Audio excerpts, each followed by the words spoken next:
The oops wrong ACT code error occurs when the activation code entered doesn't match what's in Mint's system. This code is a 6-digit alphanumeric string printed on your SIM card packaging. An alphanumeric code combines letters and numbers like A1, B2, C3. Common causes include typos when entering the code, using an expired SIM card that codes expire after 30 days, or temporary system glitches. To correct this, first, double-check the code on your SIM packaging. Pay close attention to similar characters like the letter O and the number 0. Also confirm the SIM card is for the correct plan and hasn't expired. Mint Mobile provides a Resend code feature in their app. Go to Account, then activate SIM and select Resend code. A new code will be sent via SMS or email, usually within minutes.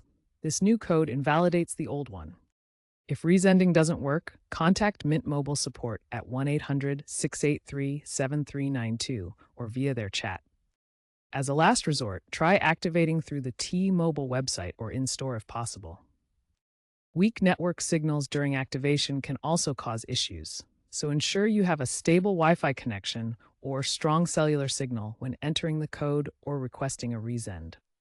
This will make sure that the entered data is properly sent to their servers and back to you without interruption.